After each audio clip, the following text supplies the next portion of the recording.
What's up, my chaotic crew? Bentley Michaels here. Hey, on this very special episode, I just wanted to let you know, if you haven't seen it in your podcasting service, this episode is explicit. Normally, we beep out, the curse words. Sometimes I miss them, but most of the time we get them. This episode is not bleeped. So if you listen, like on a speaker at work, or, if you're offended by cursing, that sort of thing, I just wanted to give you a heads up before you got into the episode. But this episode is very, very cool. It has Anthony Reed from the Adventure Incorporated podcast. I got to play on that podcast. It's very cool. We just talked DM stuff. We talked Dungeons and Dragons. If you're a nerd about the process and you just want to hear about, people just like you talking about D&D, this is the episode for you. Also, make sure you check out awesomedice.com. Use our promo code chaotic at checkout. Get 15% off of your order. But you know what time it is, babies. Let's hear that music. In a vast landscape full of adventurers, you are now listening to the world of chaotic amateurs.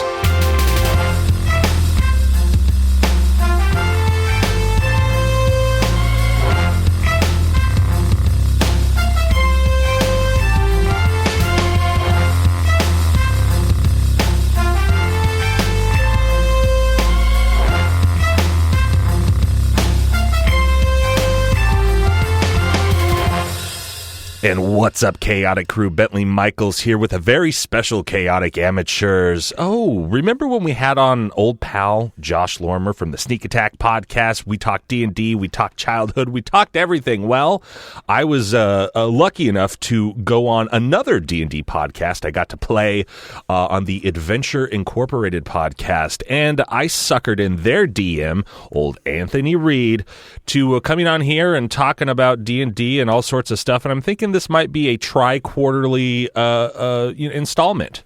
A tri-quarterly installment of interviews with DMs, or maybe, if they're more popular, we'll do more. So we now have, even though right now we're on Skype, Anthony is very kind, and he has he's recording on his end, so it's gonna. Oh yeah, Macho Man! I'm telling you, we got studio quality here. That's the man himself there, laughing right there. Anthony, say hello to all of the chaotic crew. I am so excited to be here. Thank you so much for having me on, Bentley. I'm excited to talk to all of you, and this will be a lot of fun. Yes. What was it? It was like 2 or 3 months ago I came on and played? Yeah, about 3 months ago, I think January. How did that happen? Because I don't remember. So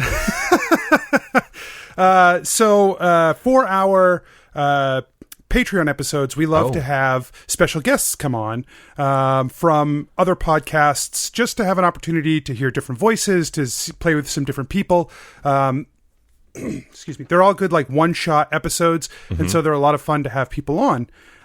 So I put out a call on Twitter for anyone who had a show, and you were like, "Hey, I'm on a show. I gotcha. do a thing." And I was like, excellent. Come and talk to me. And that's where we went. It was fun. We had, I had so much fun with you on the show. It was such a blast. So, cool. It will not be your last time. Oh, awesome. Yeah. It's always weird going into a dynamic, because you guys do it because you guys are spread out all over America. Yes. And you guys are all old college buddies. Is that how it works? Yeah. We were in an improv troupe together in college. Oh, perfect. Yeah. And then you all spread out, but then you're like, hey, we're going to bounce all over the place because now this is where we're at. So, like, what made you, were you listening to, like, D&D podcasts, and what, like, made you want to start this one? Yeah, so before this show started, I was doing a podcast with my brother. He and I were doing a professional wrestling podcast. Oh, yeah, you were. No wonder you like the Macho Man so much. Oh, yeah, it kills me. So basically, every month we were going over the cards for the pay-per-view and like making our picks and betting against each other for a title belt. Oh, cool. And putting it out as a podcast. And then after the pay-per-view, we'd discuss it. And that was really fun. We were really enjoying that. And then around 3 years ago, they did the brand split, and there were so many pay-per-views, we could not keep up anymore. Yeah, and I'm sure it's a little heavy on the old wallet there. Yeah, I mean, it was a nightmare. So we just passed on that. That went away, and that's fun. But it was fine. And around the same time, one of our players was going through a particularly hard time personally, and it was an old friend of mine from college. I hadn't seen him in about a decade, and we were like, one of my other friends was like, hey man, we should do something to really include him. We should all play a D&D game, get the whole crew together over the internet, and we'll play D&D, just to give him something to do, because he's having a hard time.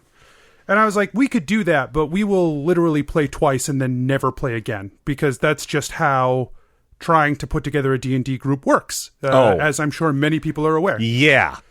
If you're listening to this and you play, dude, you know the fucking struggle. Like, I've got a few. I actually took a page out of your book because one of our guys, he got like straight up. It sounds like a joke, but I'm pretty sure he was serious. He actually got like swine flu, and like. He was like, my doctor says I'm fine, like, once I have 24 hours of, like, not, showing signs, and that'll be tomorrow. I was like, fuck you. Call in via Skype. Like, I was like, don't bring that shit into my house, like, because we play in my living room. Like, I've got a whole living room set up, and it's just, like, around a bunch of tables. I got a couple tables, and then, like, a bunch of, comfy couches and chairs and stuff, and I just leave the mic set up and all that sort of stuff, and I just... And we go out and play. But that was the best. I wouldn't have done that had I not seen the great result, because there's been other times where I was like, no, I like being in the room.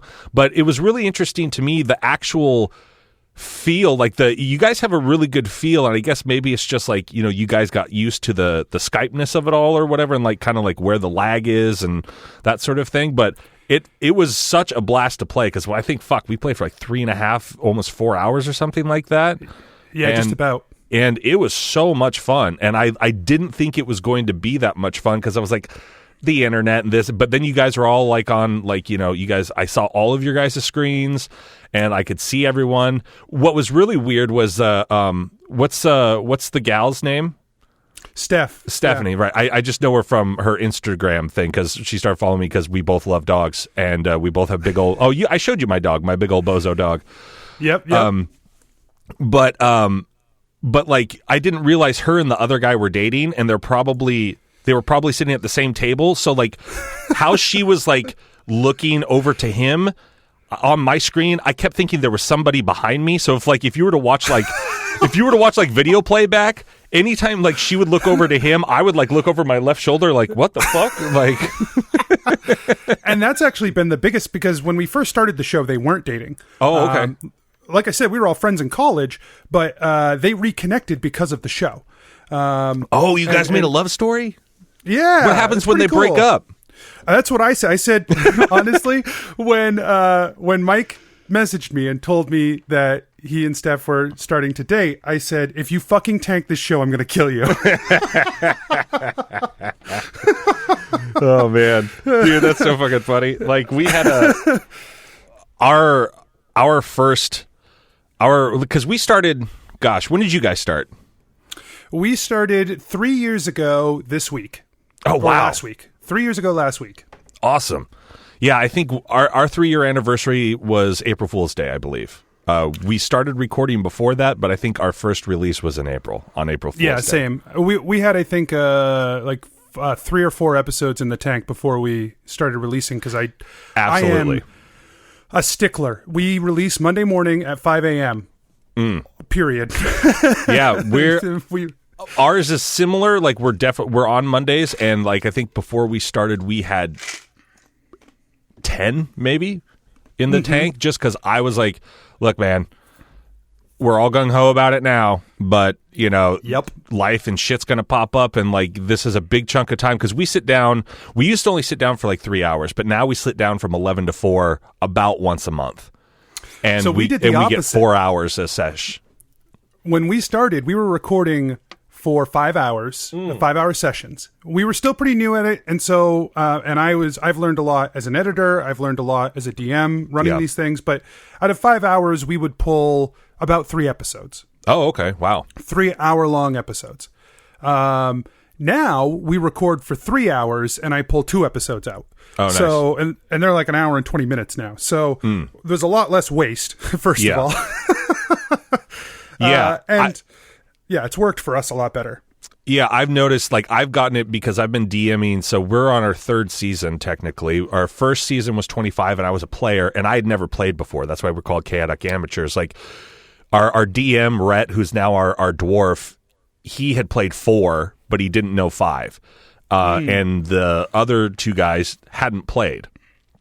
Or one had played like once, and then like Caleb, one of our guys, he and I had kind of like done like a 30-minute of like the tester, like the 5e like starter pack adventure or whatever. Yep. Just to see if like, because I didn't play before. I had no, like, I mean, I knew what it was, but he came up to me, he's like, you want to play, you know, you want to be on you want to play D&D? I was like, fuck you, nerd. Like, no. He's like, and he's like, but what you do is you do improv and you can do voices. And then he goes, listen to this podcast. So I started listening to Sneak Attack, and I listened to like 5 episodes. And I go, is this what D&D is? He goes, yeah. And I goes, dude, I love this. He goes, you want to start a podcast? I was like, you're goddamn right, dude. Let's do this. Yeah, perfect. Yeah, we ran the gamut in terms of experience. A few of my players, so like I started playing in 2000 when the 3rd edition came out. A few of my players had played longer than that. And then I had players who had never played role-playing games at all before, or had the bald guy with all the clothes hanging in the background. He seems like he's played a long time. Oh yeah, he played 2nd edition, I think. So yeah, he's I don't remember everybody's name. I just remember what they look like. Sure, that was Rob. Yeah, Rob. Rob's played some D&D in his day. I can tell. Yeah. That's a fair assessment. But, you know, I'd played for a long time, but I'd never played 5th edition. No one at the table had played 5th edition, which was part of the appeal to me because I'd read the books and I really wanted to play. And so I was really looking forward to that. That's awesome. I love it. I think it's a really good addition to the game. I basically learned by listening to Sneak Attack, and then I started to read the player's handbook, and I was like, God, all these words. And so... And so I just read up on my characters, like whatever my character could do. I just read specifically on those things, and then and that's all I did for like the first season was like 25 episodes, and then what happened is we lost people, and so what ended up being our DM and myself and Caleb, and then I played 2 parts. And then we did this little sort of side storyline, and then we brought them together where I was interacting with myself and still rolling against stuff and like playing against myself in certain scenarios, and also, you know, it was all this stuff because I wanted to keep it going. And then for season 2, I was like, look, I went through a divorce, and like I almost didn't finish season 1. Like, I was like, dude, this sucks, and like, but then I was like, I need something to do. So I just started writing the story, and then I started reading the books. And I've got, you know, severe ADD and like dyslexia, so it's like what I don't remember or what I do remember is probably incorrect because my brain's jumbled it wrong or whatever. But, you know, I finally read the books, and I read the Dungeons Master's Guide, and I read the Player's Handbook and stuff, and I half remember some of the stuff, and it surprises me sometimes what I remember, because they'll do something like, actually, you can't do that because of blah, blah, blah, and then I'm like, what the fuck just happened? I'm like, oh my God. You know, I have the opposite problem. I was like, I just had a spirit came over me. I have the opposite problem where I've been playing this game now for 3 years, and people are like, oh, can I do that? Like, man, I don't know. I mean, it'll make for good podcasting. Fuck it. Why not? Yeah. just do it. Yeah. What drew you to wanting to DM, or was it just a sort of a necessity thing?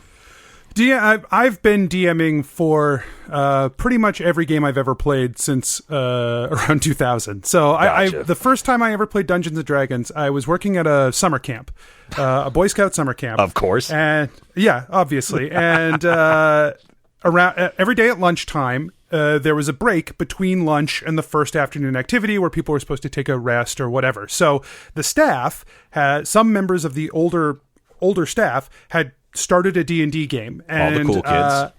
Yeah, obviously. The cool kids at Boy Scout camp started a D&D game. That's the name of your autobiography.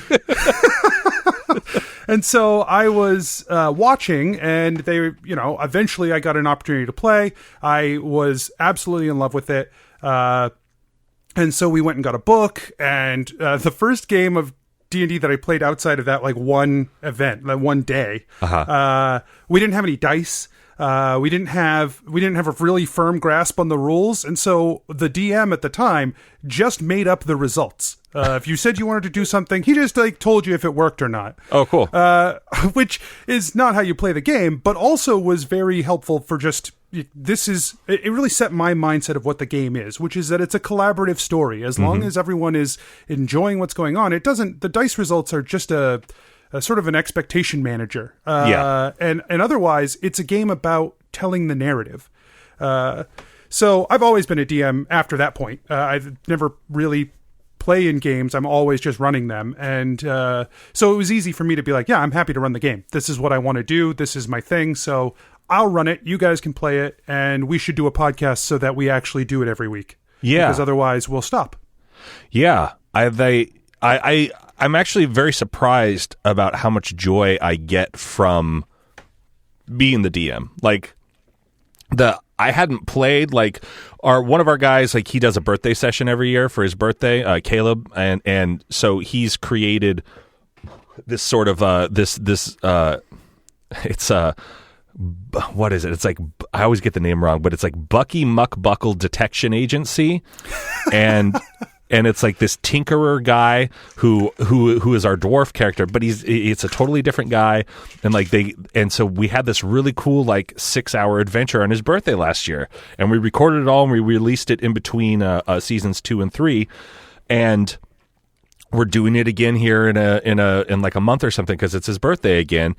And we're going back in, and that was like pretty much the last time I had played. Like, I played a one shot with like one of our guys who's now on the show, who's another guy who's played like pretty much his entire life, different versions of it, and 3, 4, and now 5 probably. And he's always great. In like the last year or so, I've played 3 times, and one of those was on your podcast. So yeah, that happens. I think I've played 3 times, and but on my podcast. I really enjoy it, because, like, I mean, I still kind of get to play. Like, usually my NPCs, depending on what I have to have happen, I do make them roll. Like, it's not like, oh, we just have a success and like they go. Like, I make them roll, so it makes my guys have to be like, oh shit, okay, well, the guy that's like leading us through this thing that is played by the guy in charge of the game, clearly we got to do some thinking on our feet, like, I always try to make it so it's like I can kind of play as well, but also it makes them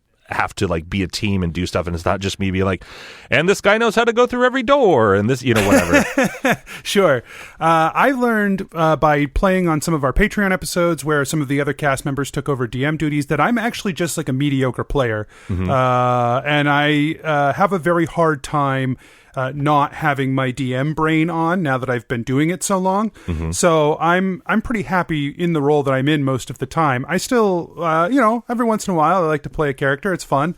But I get to play a lot of characters as a DM. I get to play, whatever I want to play, whenever I want to play it. So yeah, that's true. I don't really feel bad about it. Or if it's like you want to play like a certain class or race or whatever, you're like, I'll just make an NPC out of this, and just like, that I can fight them, and it's like, okay, I got that on my system and stuff. Like exactly. To end season 2, and the ending was coming out around Halloween, like, and I don't actually put out the episodes. I just like. I just edit them all, and then I give them to Caleb, our guy, and he's in charge of like all the website and the Patreon stuff. But I do know the release schedule, so it's like, also then being the DM, I'm like, okay, so like I led them all the way up, and we were recording in September, and halfway through the second episode we were recording, I go, we're doing a Halloween episode, bitches, like, and they're like, oh my god, how do you know? They're like, I'm so glad you remember the calendar, and so I got to play a vampire. Like, I did this whole like vampire lair thing, and it was really fun. That's awesome. That's so fun. When was it the summer camp? Was that your initial interest in D&D? Or was there anything like as a kid, like where you had like other RPG things, or? That was certainly my first exposure to Dungeons and Dragons. But in terms of like the theater aspect of it, I'd been doing theater all through middle school. Okay. That I really like doing plays, and I loved that. I was a big Magic the Gathering fan, so I'd been Nice. sort of steeped in that fantasy lore already. And, the literature I was reading and the movies, the sparse movies that existed then for fantasy stuff. My dad's always been a big sci-fi fantasy guy, so he was always closer on the sci-fi end. But so he was always watching that stuff when we were kids, and we were absorbing it then Star as well. Trek, Star Wars, all that stuff.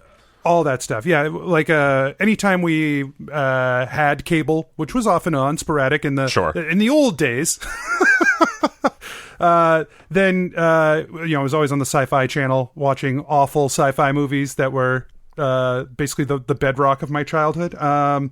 So that was an element that was always present for me anyway, and so D&D was such like a distillation of all of that it was instantly in love with it. So, what were some of your favorite sci-fi movies as a kid that maybe you've watched recently and you're like, that doesn't hold up, or maybe it does? The ones that I loved the most didn't hold up then. I don't know if you've ever seen Dark Star. Oh yeah, sure. It's been. I'm at an age now where I can say it's been over 20 years, and I'm still like, and that still only puts me in my teens. Yeah. My favorite thing about Dark Star is the alien where you can see the lines of the beach ball that they painted. Oh, right. Yeah. But stuff like I was a huge fan because I was, I'm sure it does not hold up now. To be very clear, I haven't tried to watch it. I'm sure it's awful. Do you remember Reign of Fire? No, I don't. It's a movie about dragons. It's like a medieval fantasy movie where these dragons have shown up, and they tried to go into this process of like explaining how the dragons work, where they have like these 2 sacks of fluid in their like wasn't McConaughey in that? I think so. I think it's McConaughey. Like at the time, I didn't even. Yeah, I'm pretty sure because it was like early 2000s or something. Yeah. Yes. The Reign of Fire. Like I thought that. I was like, no, he's thinking of an older movie. Oh God, it's you're so like, no, bad. the dragon movie, and I was like, oh shit. I think I worked at the movie theater at that time. Christian Bale's in it. Oh really? 2002. Oh wow, pre-Batman. Yeah. Okay. It's really bad, I'm sure. I imagine the graphics are atrocious, but I love, like, as silly as it was that they took all of this effort to try to explain how these dragons were spitting fire. Yeah. I was like they're dragons, they just blow fire, whatever. But they were like really meticulous on the details of this, and I was like, that's kind of cool. Like, I kind of love that they felt the need to get that granular in their world, that they had to make up these cosmological reasons. Well, why is this the way that this is? Yeah. And probably unnecessary, but I enjoyed it in 2002. That's funny because that's right around the same time that like the Harry Potter movies were coming out, like the Harry Potter books. I think the 4th one was already out at that point. So like, sure, but it's also 1 year after Lord of the Rings was already out. So you got me there. Yeah, that's true. Like, it was really probably not a high water mark of 2002. Yeah, that's true. They were probably like, how can we cash in on this fucking crazy shit? I don't know. Dragons. All right. Yeah. Put McConaughey on it. And this is right after Savannah or something like that, probably. Yeah. Yeah, it's fine, man. Not good, but it was fun. So how old are you? I'm 31. Okay, so I'll be 38. I'm 37 and a half. So there's a little bit of age. Were you a Sega or a Nintendo? I guess you'd probably be like Sega or Super NES. Were you a Sega? Nintendo purist my entire time growing up. Nice. Yeah, like we had an NES at my grandmother's house that I would play religiously as I was when I came home from school. I got a Super Nintendo. I was so stoked. Like, I lost my mind when I got a Super Nintendo. And right up through until I was really upset with my Wii U. Oh, okay. But I do have a Switch, so it's not that upset apparently. Yeah. Did you go out and get one of those Super Nintendo things where it's got like the 150 games in it or whatever? I didn't do that. I can't justify the price tag for an emulator. You know what I mean? Oh, okay. I just couldn't do it. But I do think it's. I mean, I kind of almost wanted to get one for the Super Nintendo because that one was my. I think they're doing Nintendo 64 next. I'm definitely going to get that one. That one will be really hard not to get. GoldenEye and Star Fox alone, man. That's what I'm saying. Yeah, there are a ton of awesome games on the 64 that would be really fun to bring into the house. I'll be really curious what they do for the controller for that though, because that thing is. It's kind of like the precursor to like the PlayStation and the Xbox controllers. Like, it was like the first one that was kind of really weird looking. And it's got that weird banana thing in the middle. Like, what a weird controller. Yeah. So you said you were into theater and stuff. When did that start? Just in junior high? Was it like an elective type thing? And then you're like, hey, I actually like this? It was like an extracurricular thing. We didn't even know, like it wasn't required. There was no classes for it or anything. It's just when I was in 6th grade, they played on the morning announcements one morning that there was a tryouts for this play. And I'd done some occasional skits and things with the Scouts as I was coming up through with them. And so I was like, yeah, I love doing that kind of stuff. I want to check this out. And so I went, and I basically from then on, every play that I had an opportunity to be a part of, I was up through college. So including doing directing and stuff like that, which I think is very similar to being a DM in terms of... I think so. Yeah, I think a lot of similar skills that translate between the two. Oh, for sure. Because I did a musical short film a couple years ago. Are you familiar with Kevin Smith's world? Clerks and all. Okay, so I did a Clerks musical, is what I made. And that's awesome. Yeah. But like putting that together, and then like, I had like a whole thing with like a bunch of dancers at the end, and like it was a 2-day shoot. It was pretty tough. It was like 8 or 9 hours the first day, and we did all the stuff that was in black and white. And then the second day we went 8 a.m. to like 10:45 p.m. and that was all the singing and dancing stuff. And very difficult, but like engaging in that. Like I remember the first shot that we did on the musical day, like we had my buddy Jesse in it, and he's like, we call him the Big Tipper because he like leaves a penny and like walks off basically. And it was the very first shot of the day, first shot, first take, and like we all gathered around the monitor, and then all these guys look back at me. I was Dante, my buddy Jared was Randall, and then like the two guys, the Baker brothers, who were doing the it was all their gear and stuff. Like, so these 5 heads, like, or 4 heads, like look back at me. I'm just kind of standing there. I'm like, yeah. And they're like, well, you got to tell us if you want to move on. You're the director. I'm like, oh fuck, I'm the director. Oh yeah, it's my fault. We're all here. And I was like, yeah, let's move on. Like, sorry, my bad, guys. I was just like, what are you guys looking at me for? Like, you wrote it, dummy. And I'm like, oh yeah. What was your favorite play you did in high school? Because I've got one for sure. Mine was Into the Woods. Oh, nice. That's the best thing we did in high school, I think. In college, I got to be a part of a show called Closer, which that was the first time I got to do something really dramatic that I really, really enjoyed.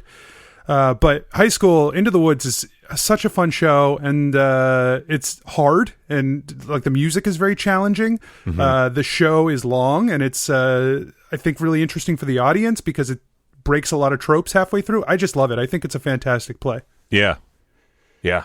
I love theater. It's always so funny to meet another theater person. Like, you can just kind of tell.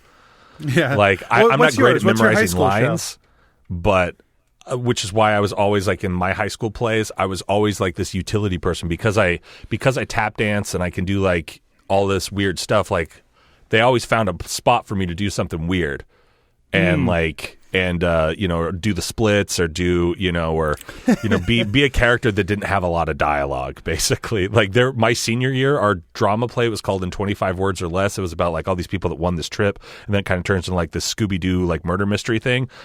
There was like a silent giant character that's like a Scooby-Doo bad guy who says nothing, but he's on the stage a lot and like interacts with people. And like, and my drama teacher was just like, you want to be that? And I was like, sure. She's like, okay, you're him. I was like, dude, that's awesome. Like, I don't have to say anything. I just get to stand there and look creepy. This is hilarious. I'm not a very good singer. So for me, when a lot of the plays that we did in high school especially were all musicals. Yeah. So when we did the occasional non-musical play, I would always get like one of the higher up roles. When we did a musical play, I got that pretty much every Broadway show has old man or dad who doesn't sing. Yeah. Always me. Yeah. He's really good on stage, but man, tone deaf, Yeah, pretty much. So my thing was like my voice had just dropped into what it is, and like I never went through like the awkward like or anything like that. It was just like one day when people called the house, they stopped thinking I was my mom on the phone. They thought I was my dad. But like I didn't know how to transfer that into singing because before I was a tenor, and so then now all of a sudden I couldn't hit those notes. So I was just like, la la la, and like there's no good parts for that, but like now, like through many years of practice, like I can sing higher again. Like I always felt weird about singing higher because I was like, that's not my voice, that'll sound weird, I'll just be the second bass in the choir or whatever. And right, yeah, there are very few roles for that in Broadway shows, it turns out. Exactly. But now it's like, now it's a weird thing. So you were in college so you guys all met in college and you said you guys were an improv group. Was it just like the improv group, improv class, like through theater, or how does that all work? Yeah, so the theater organization that we were a part of, that was a part of the college, was all student run. It had a student run board of directors, and it had like a staff advisor, but she was never around. And then so the student board of directors would pick which students were doing directing what plays. They would make all these decisions off of pitches that were given to the board. And they had an improv troupe that was also part of the organization. And so we were all part of the troupe at the same time. Some other people came and went, especially as some of us, we were not all in the same year, so there was some graduating and some leaving and whatever. But we were all part of it at one point together, playing games, and we were all doing like short form Whose Line Is It Anyway improv at the time. And as we were there, we tried to transition it to more of the longer form improv that you might see at like improv, well, in our area it was Improv Boston, or at UCB or something like that. Sure. Where they're doing longer form games and pulling material from the audience and stuff like that. So we started out doing the short term stuff, and we tried to transition it to the longer form stuff, and it was a lot of fun, and we got to bond over that while we were also doing plays and going to class and hanging out when we weren't in class or skipping class or whatever, Yeah. That's kind of like what our theater's doing now here, like our local comedy and improv theater. Like it's all short form, and but then there's some people that enjoy the long form stuff, so they've gotten some books and they kind of go off on their own and doing stuff. And then we're doing I don't know if I told you this, but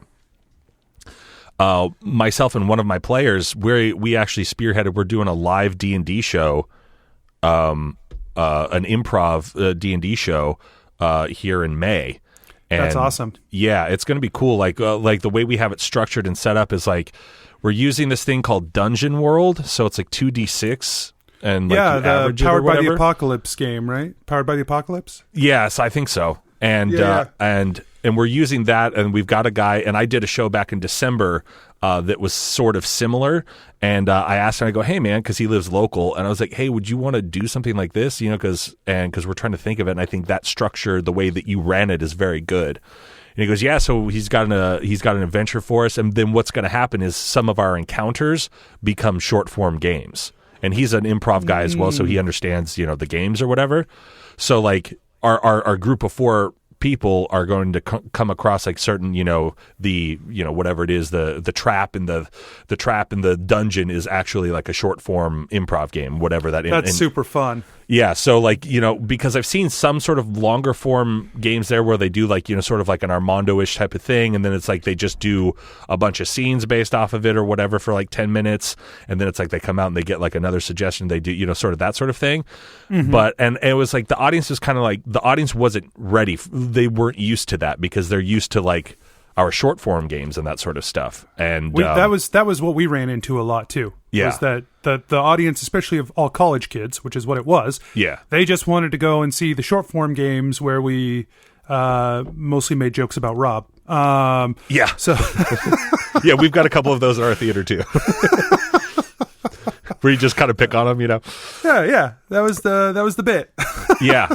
It's. I'll send you over the poster. Actually, like I'll show you. It's really cool. I got an artist friend of mine to like draw us up as like our characters, and then it's like us next to our characters and stuff. It's super cool. I think Dungeon World is a good choice for that. It really is an interesting system that lends itself, I think, better to a more cinematic, like people watching experience than Dungeons and Dragons does explicitly. Dungeons and Dragons is a little more tied up in the mechanics and you individually feeling good playing the game. Yeah. Whereas I think Dungeon World does a better job of being a viewed or listened to piece. Yeah, it's going to be really cool too because what we have going on is like it's not like we're going to be sitting up there. It's like we're going to be standing, acting out things the whole time. Then we've got 3 NPC people who are going to come in and like mess with us and do stuff. So it's like it's a full-on improvised play, basically, only based in a D&D type world. And then we're going to have things like I got some of those fuzzy D6s that like you get on cars, and at some point they're going to go out to the audience and they're going to get to kind of control like, you know, certain roles for certain things and like screw with us and all that sort of stuff. Yeah, it's you guys are like borderline LARPing. You're like LARPing but for an audience. Yeah, kind of, yeah. I didn't even think about it that way. So what was the first adventure that you ran? Do you remember? Did you run it from a book or did you write something and you're like, oh, now Anthony's in the driver's chair? I have almost so only one time have I ever tried to run from a book, and it was like a year ago. And Dude, I was they're like, complicated. Man, I hate it. I really dislike it.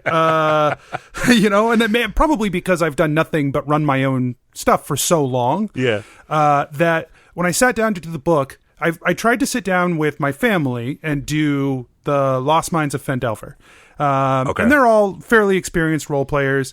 My wife played D&D in college, and my sister-in-law does live-action role-playing stuff with me sometimes, and her boyfriend was a role player. So we there was all fairly experienced group, but we wanted to try out one of these prepared sessions. Sure. And so we did the Lost Mines of Phandelver, which comes in the base box. And we did the first like cave area fine. I struggled a little bit like trying to remember where everything was laid out, and I would get a little stressed out when people started to do things that I wasn't prepared for as much. And then when it got to the city, like all bets were off because they wanted to go over here, and I was like, man, I can't memorize this whole book. Like I don't know where any of this shit is. I don't know what this stuff is. I don't know where it is. I don't know who's important. I don't know who's not important. I don't know like. And I would either have to read through this and memorize it all, which is not how I play the game, or I would have to be like constantly like, oh, hold on, let me go check and see, you know? And it wasn't very fun for me. So I was like, yeah, we're done with this. I'm just going to write something. Because to me, if I write the world, if I came up with all of the kingdoms, I know who the gods are, I know the rules of magic, I know why things happen, then as soon as you come to me with something that I wasn't expecting, that's okay. I just check it against the rules of the universe, and as long as it doesn't break anything, or if it does break something, I at least know the answer, right? Yeah. Like, hey, can I put this portable hole inside this bag of holding and hold my breath and jump through? Like, no, it doesn't work, and here's why.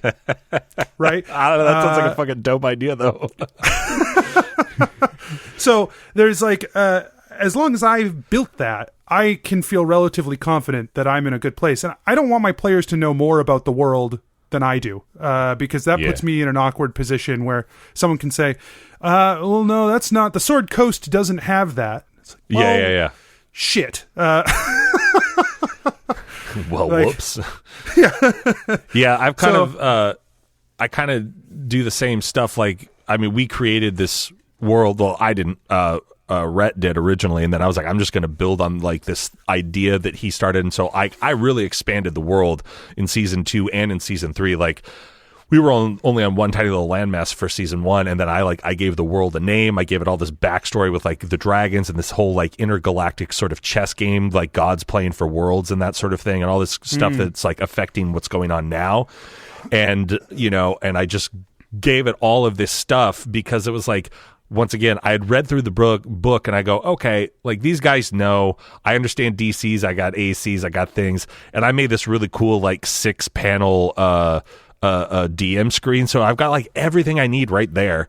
And I go, so I'm just going to create the world, and it's going to be kind of like it's my version. It's pseudo D&D is basically what it is. It's like, you know, and it sounds very similar to your approach because it's like I think we're very similar in the idea of like, we would rather just be creative and have a silly goose time with our pals than like be like, well, the rule 157 actually says, and you're like, oh, fuck you.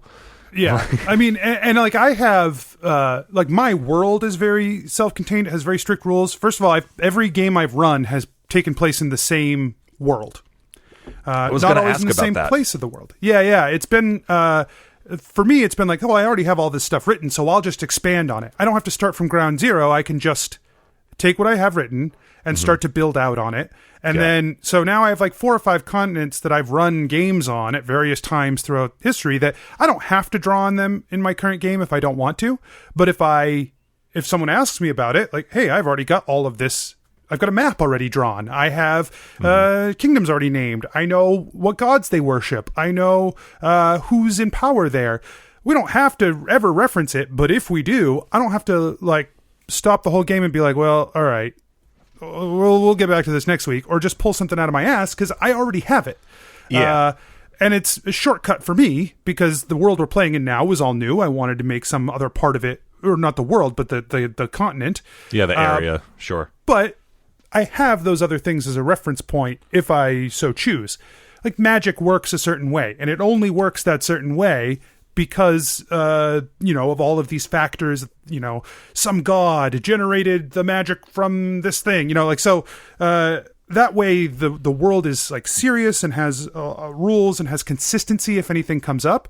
But yeah, we don't have to worry about what, the Dungeon Master Guide says. I don't have to worry about the fluff in the Monsters Manual that says that, Nagas can only turn right. Like, I don't have to worry about that. That's not in my world. Yeah. But that's, so for me, as long as you have consistency in the world that you've created, you have an opportunity to follow that path with whatever comes up. So when did you start building, what is the world that you are in now? Like, do you have a name for the actual world, like, we're Earth or whatever, and you've got an actual name for your world? Yeah. The world is on Maneth, and it is, it's got, I think, 5 continents on it at this point. They don't all worship the same gods, although some of the gods are the same across multiple continents, even if they don't have the same name. Mm-hmm. They are... That's cool. Yeah. There are rules to the magic system that are in place because of the actions of the gods in the past, and so part of the fun in some of the campaigns that I have run have involved that, including the one we're running on the show, is very focused on magic and how it works and why. Mm-hmm. And I've really enjoyed having an opportunity to take some of these concepts across game to game, including games that, like, I ran a game in college for some of the people that are on the show, not all of them. That's awesome.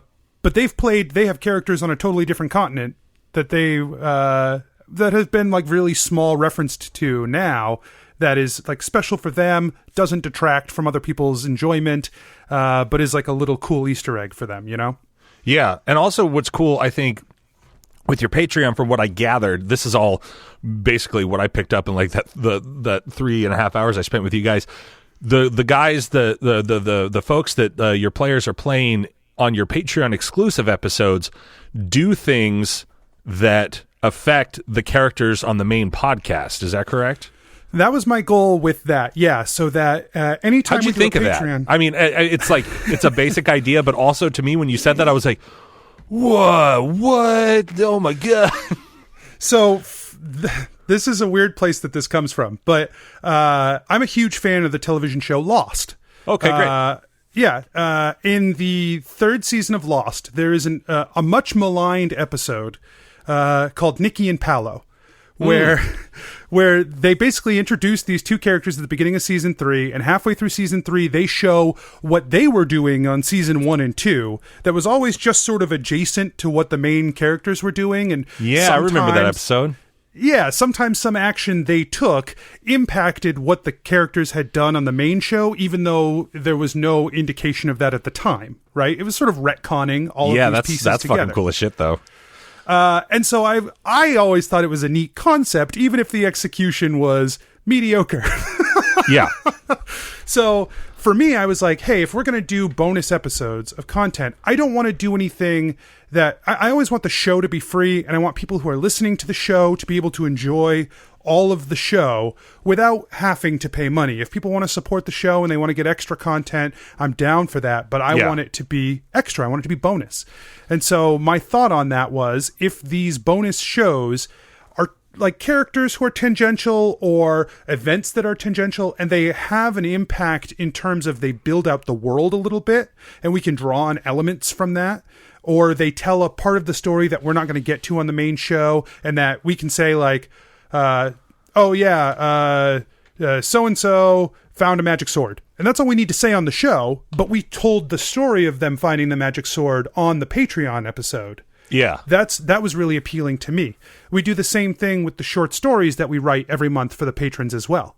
They also flesh out a piece of the world. Oh, that's really cool. Or tell a story that's off camera so that they are feel really relevant to the patrons, and they get to feel like they're getting an extra piece of the story or an extra part of the world. But if you're not a part of them, that's okay too.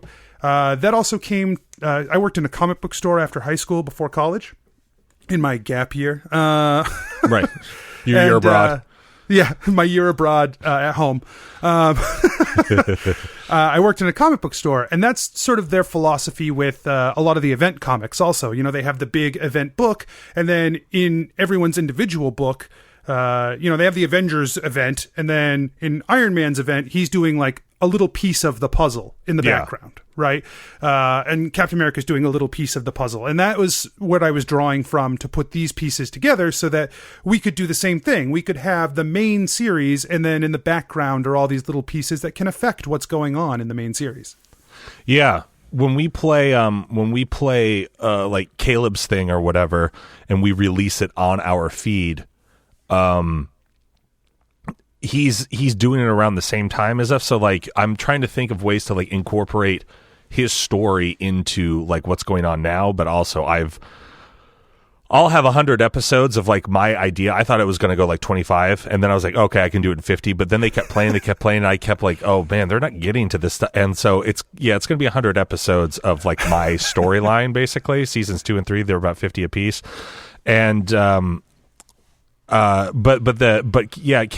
I was like, dude, set it in our world. He's like, well, I wanted to set it. I was like, just take whatever that is from the book, the Wizards of the Coast book, and just make it part of our world. Just have the exact same setup. Just put it in something that like you said, like it builds out like our universe. It builds our thing, and then there's other events, and then like we can reference stuff later. And so what he did is he put it in this town from season 1, and there was reference to our characters in season 1, like going through that town and shit like that. And that's Perfect. really that's really smart. Like for you guys, when was Patreon a thing for you guys? Because I remember Caleb, he kind of spearheaded like all of the business and all the website and all that sort of stuff. I just wanted to put out a podcast, and and I do all the recording, and I do all the editing and sound effects and music and stuff. But yeah, our Patreon's been out about a year. Okay, see, he started it with us at the beginning. How's that going for you guys? I always think it's weird. Like, we've got like a couple of like dollar subscribers, but we only have 3 tiers. It's like $1, $10, and $25. Because I'm like, $1, it gets you a shout out on the show. You go on our website and you get access to our show we call Unbriefing. And every Thursday we record it right after we finish the episode. So I've gotten it down like with our players where I can get them. I know how to write for them, and I can kind of move and cajole them in about 50 to 55 minute segments. And then it's like we do 5 minutes, and then it's like we're on to the next thing. So that's like on our dollar tier. I was like, that's extra content. That's super easy to do. What are some of the rewards and sort of some of the stuff you guys offer? Yeah, so we went, we have more tiers than that. We used to, but I was like, this is fucking way too confusing. So basically, like, I like having a dollar tier. I like people, basically anytime anyone throws you a buck, it's like, yeah, man, thank you. Like, you're supporting the show. That's more than we ask, right? Yeah. We don't ask anything. We ask that you enjoy the show and you tell people if you like it, right? Mm-hmm. But if you want to support the show, even $1, and I urge everybody to, not my show per se, unless you're into it, but, if you have creators you listen to and they are doing a creative endeavor, and you're like, oh, I don't, $1 feels like nothing. It's not nothing to that person. To that person, it's like it's flattering and huge that anyone cares enough to give back to a show like that, right? Like, that's a huge deal. Yeah, for sure. So for us, we give special access in our Discord server to patrons, where they have like a patrons only chat. It's a very small thing, but we like to cultivate the community and have discussions with them. That's really cool. And so that's like a fun thing for us to have a special place to share stuff with them. Also, just being a patron, we have a bunch of stuff that isn't in any of our tier rewards that comes up, like, oh, so-and-so, like, Steph takes a lot of notes. So I've just started giving out her notes that she writes in her notebook to the patrons, just whenever we feel like it. It's not anything we've promised. It's just a bonus. And anytime we have anything bonus, we throw it on for all patrons. Yeah. That's part of our $10 tier. Like, quarterly, you'll get my DM notes. Like, I just have to make sure that, like, because we're 9 episodes ahead of what's out right now. And so it's like I have to like cultivate, I have to like really think about like, okay. And then also sometimes my notes are like, I have stuff written on pages where I can't put it out because it'll ruin stuff for them, So it's like, yeah, you got to redact sort of a tough, like the government. Yeah, it's sort of a tough thing. I think I might change it to like quarterly. So it's like, but yeah, for sure. That's really cool. How many? We have like short stories at our $3 tier. We have an episode every month for our $5. Yeah, tell me about the short story thing. You brought that up earlier. What's that all about? Yeah, so basically, one of the cast members, which it's typically either Steph, who is an English teacher, she loves to write, or myself, because I'm always thinking about the world, so there's always stuff rattling around. Yeah, we exactly. write about we write about a 2,500 word short story. Oh wow! Once a month, and we release it to the patrons, and then once a year during our Adventure March, which is like a sort of a time for us to do giveaways for the fans, and it's really just a way that we wanted to. It was a 1-year anniversary of the show, basically, and we do a month-long celebration. We do some extra live streams, we do giveaways. Oh, cool. We will put out a collection of all of the short stories we wrote in the year, but the patrons get them early, basically, that's dope. as we write them. And then, if you ever need a narrator, I know a guy. Oh, that sounds juicy. I'm into that. So I'd totally read one of your guys' short stories. I think it'd be fun. Yeah, I'm into that. For our $5 tier, we do the extra bonus episode each month, which typically runs about, like you said, 2 to 3 hours. Yeah. Sometimes longer. And then we do a $10 tier, which I write D&D material for the patrons. We've started doing a thing where basically I do a small live stream for the $10 patrons where we all together work on like a character subclass or a monster or something like that. Oh, that's really cool. We come up with cool ideas for them, and then I write them up into like with fluff and flavor text and things, and release a PDF of that to use in your home game or whatever. Oh, that's really awesome. And then we have a $50 tier, which always I get nervous about. It's you play a Dungeons and Dragons game with me. And so we have a couple of people who have taken me up on that, and they come and we all get together and play Dungeons and Dragons over the internet for about 4 hours once a month. And yeah, it's a ton of fun. Yeah, it stresses me out. Well, I mean, that's really cool though, because like, and they come back month after month, like they're giving you $50 like every month. Yeah, they have. That's fucking bananas, dude. Why does it stress you out? Because I feel like that's a. I know that it's not the case because they're doing it to support the show and they get to play a fun game with me, which they enjoy. But I feel like I have to give them that value back. I got to really make that matter. Yeah. How many players do you have? 2 to 4, depending. People come and go, which is what I've always said about those tiers. Like, hey, these are here if people want to do them. I don't expect people to do them every month. Always. They're like, hey, I've got my tax return came back and I want to play a game of D&D and I don't have any friends around and it's a pain in the ass to get to. I'll run one, Yeah. And similarly, I wish my tax return came back. Shit, I owed this year. I was like, oh no.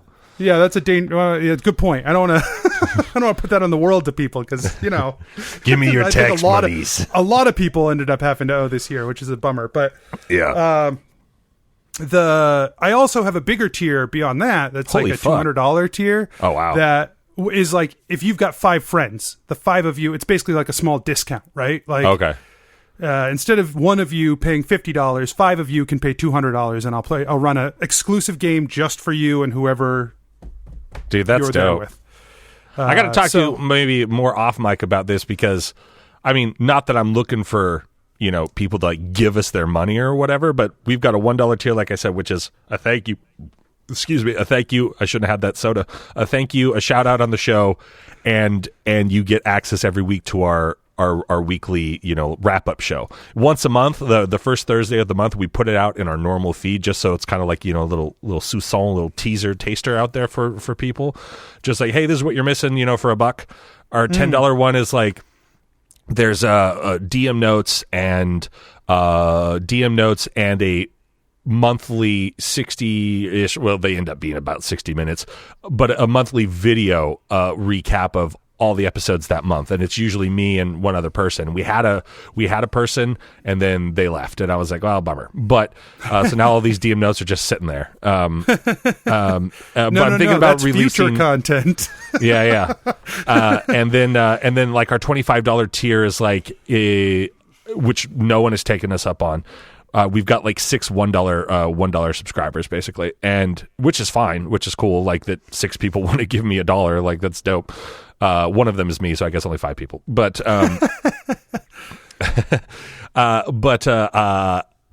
it was like arts and crafts, like different D&D, like writing things, or like because I'm somewhat crafty, like I do a lot of drawing for the show as well. It's like it's not always the greatest, but it's like I'll draw maps and I color them in, I do stuff, and like. And I make, like I said, I made us all rolling trays, and I made us all, so like each guy has their own colored rolling tray, and the color that they wanted, and then like the DM screen that I made, it was like the 6-panel fold up DM screen, and just tons of different stuff. And I don't know, I would be interested to hear, how do you go about marketing your podcast? Because here's the one thing that I've noticed, and maybe it's just because we sort of started off a little bit weaker, where we didn't really know what we were doing, so I think some people were possibly turned off by it. Mm-hmm. Like, I see people, you guys started around the same time, and there's more, you guys have like more followers on Twitter, you have more interaction with people, you have more, like, I just see it, and like, how do you cultivate that? How are you advertising your podcast? Are you like in groups online? Do you how do you advertise your show and really build your audience? Because I think we've got one person, and she's the best, but I would like more than one person that interacts with us online. You know what I mean? Sure. My answer to that is everything you feel when you look at us, I feel when I look at other podcasts. So okay. I don't think. I definitely felt it when I had Lorimer on, because he was talking about Titans of Altera. He's like, in our first month, we had like 50,000 downloads. I was like, dude, that's more than we've ever had, like, total. Yeah. He's like, and Sneak Attack had like over 5 million. I'm like, dude, yeah, you're out of your mind, bro. Like, I think that's. Although they came along like at a sweet spot, because there was probably only like 15, 20 really decent D&D podcasts, like podcasts that were out when I was doing research for this. And then it's like, It was like you guys, it's like we all, like 50 of us all just came on the market right at the exact same time. I like to think we were the start of the wave, Yeah. Yeah, everybody else is behind us. Just as it crested up. Yeah. No, I think sometimes there's an angry monster in me that looks at other shows and says, not angry per se, but like a grumbly monster that's like, well, we've been doing this thing for 3 years now. That show just started. It's got 5 episodes and it's just exploded. Like, how did that happen? Yeah. But I don't think that's what it's about. Ultimately, the only thing I've been able to do. The only thing I've been able to do, because you can't control what other people do. You can't control if people are listening to you or not. So the only thing I've been able to do is just put out the best show that I can put out, and whenever possible, engage with the community that tries to engage with me. Because the more often that I'm doing that and like making it valuable for them, I feel like the more often they're going to reach out to people beyond. And I would say that it's worked okay. Yeah. I mean, we're not pulling down $10 million Kickstarters anywhere, but but I think that I have tried to engage in some communities online. I've tried to reach into Twitter has a huge D&D community, but it's a vast ocean, and I think that it can be very difficult sometimes. And I'm not the best Twitterer anyway.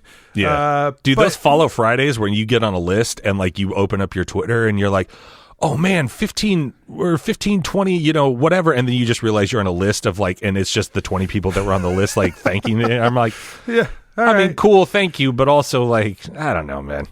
Take me off the list. Do not call. Like, take me off the list. But I'm a grumpy old man, which is why I'm not really I'll handle the posts as far as like, you know, I take a screen grab of like when the episode's out and I put it on Instagram. And then it's like I'll do like a little, you know, Instagram feed or whatever, and because like the video or the picture always usually what am I, Trump? Always usually has like different eyes on it than the people that like just a normal post, and like the Instagram stories have different. So I always try to do that, and then I go over to Twitter and I do the same screen grab and then, you know, copy and paste the message with all the hashtags or whatever, but. Do the same thing on Thursday. Independently wealthy. Yeah. If I were independently wealthy, the first thing I would do would be hire a social media manager, because 100%.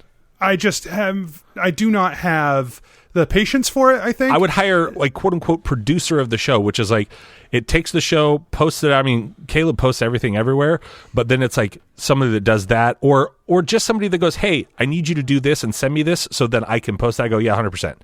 Because I forget about stuff, and then it's like I was all gung ho, like I've got a list, I'm looking at it right now. It's like every day of the week, this is something you should be doing using this sort of hashtag. You know, for, you know, it'll take you less than 5 minutes. I set it up so it'd take me, and it's like I forget to do it constantly. I look at it, I was like, yeah, I got to do that today, and then I just don't do it. I don't do Tech Tuesdays. I don't do the video where I kind of show my screen and like all the sound effects and the stuff I put in. I don't do it, and then I forget to. I'm just like, ugh, and then I get behind, and then I get overwhelmed. And I'm like, let's all just go to bed. I'd be like, okay, here's your job. Your job is to post twice a day, something engaging or funny or silly, and just do it. And reply to everyone who responds to it. And that's it. That's all I need you to do. And sign my name. Yeah. But I mean, I do pretty much everything for the show, so yeah. My cast does, you know, they post some stuff sometimes about like their engagement in it, their involvement in it, but a lot of the and you know, they help me out when I give them assignments and things, but it's sort of an exercise in project management for me, because I'm pretty much running all of the scheduling and all of the recording and all the editing, all of the producing. So this is why we get along. We're the same guy. I can't. Part of it's that I just won't give up that control, I guess. Like, also the truth. I'm not capable, I guess. But you know, it is something's got to give at some point. And for me, the social media stuff's really hard. And I think that's why, or maybe part of why that it's not as explosive as it could be. But I think maybe other people are better at that than I am. But I think also some of it's lightning in a bottle, man. You never know. Yeah. And I've always felt that the key to anything on the internet is consistency, and consistency is king. And as long as you are always generating content, always putting it out in a way that your audience expects, then you will, you know, you might not achieve meteoric success, but you will always have people who care. And right now we have people who care, and that's the coolest part, is that like anyone gives a shit about the crazy horse shit my friends and I are putting out. It is cool because like we just like I had a paranormal podcast for a long time called The 45th Parallel, and with my buddy Boz, and we stopped doing it probably a little over 2 years ago because that was during the divorce time. I was a delight to be around, and and so we just sort of stopped doing it. But I look back on it now. And that was still when podcasting was still kind of fringy or whatever, because we had started it 3 years before that. Like we were releasing episodes in like 2013, 2014, you know, like it was still like what is this podcasting? But now it's like everybody knows what a podcast is. So every celebrity has a podcast. Like every, you know, Conan's got his own podcast. Everybody. So I do think about like where we would be at, because now we're starting it back up.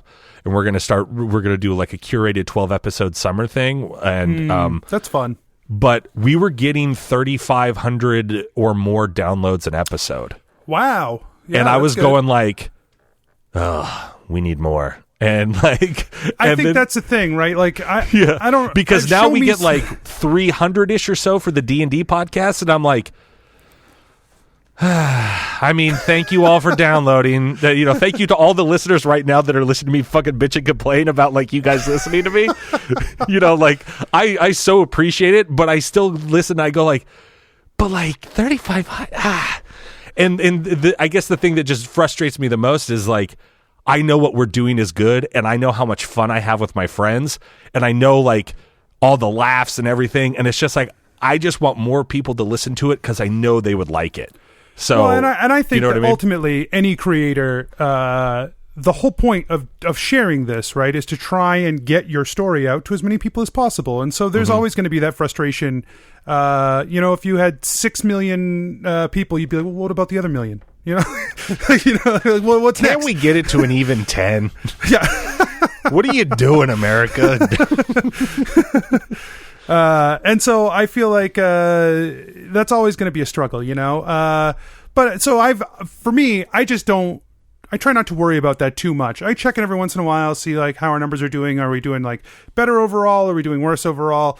But I also have come to realize that we can do absolutely nothing different, and we can have spikes and we can have valleys, and it doesn't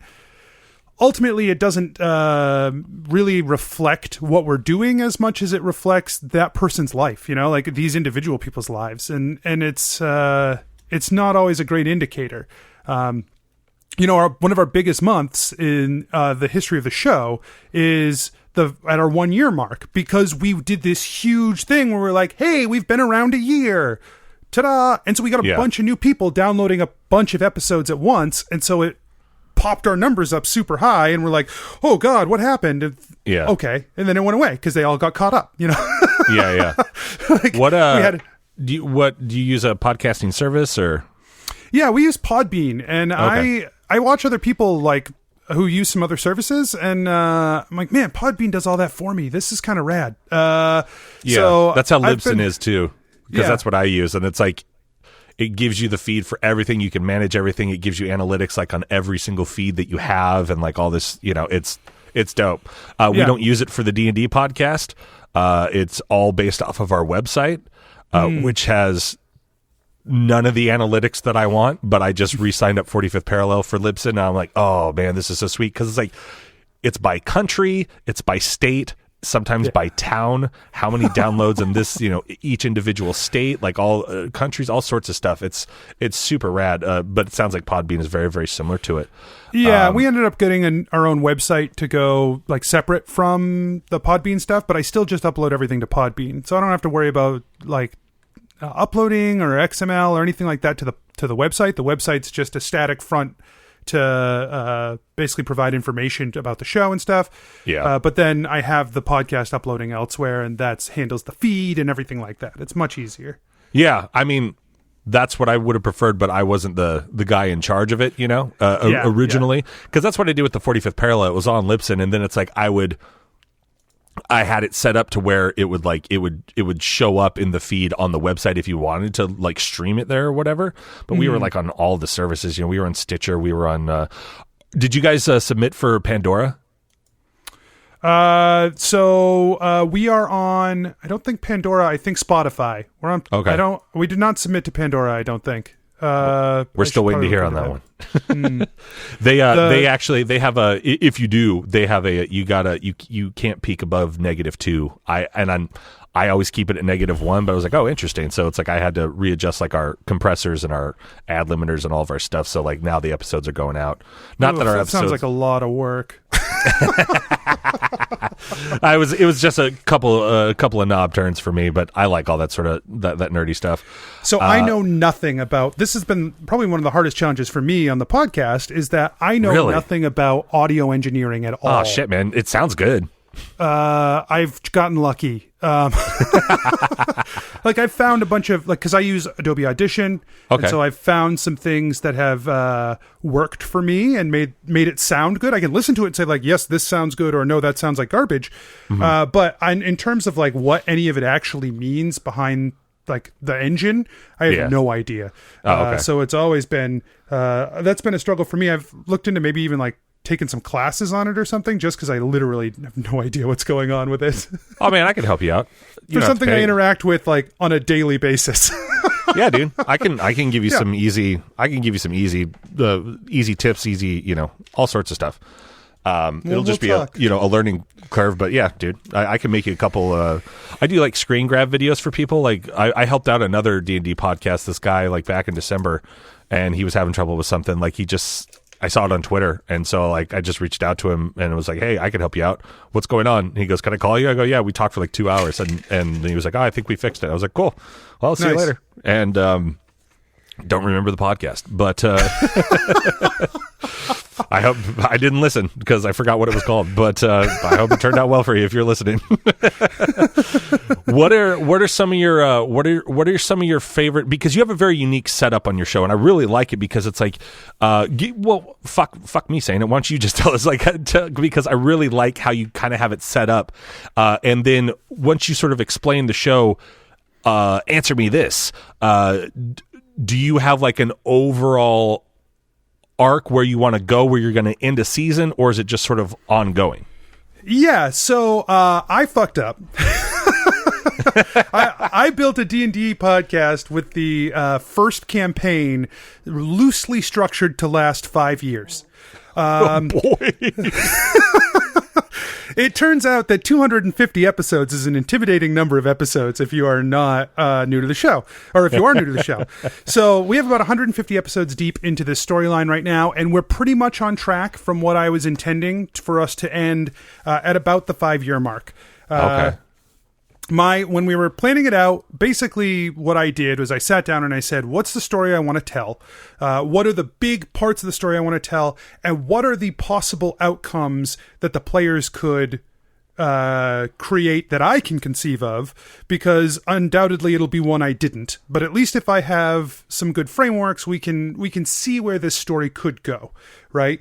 So we are there's 5 PCs. Basically, the short version of it is that these 5 adventurers stumbled onto a plot by a dark wizard to wake up a sleeping dragon god and destroy the world.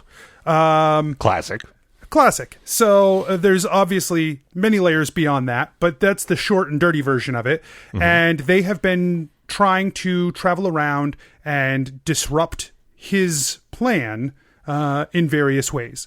So I have a rough idea of the beats of, basically I knew all of the hidden information that they have been trying to figure out over time. And I have the rough beats of his plan and how that's going to break down. And then I just have some set pieces of like, at some point they're going to, we had a storyline pretty recently where they brought the Fae back into the world. I knew at some point they were going to do that. And I knew what the result of that was going to be, and it was different than what they were expecting. But in terms of how they did it, or when they did it, or why they did it, that was all up to them.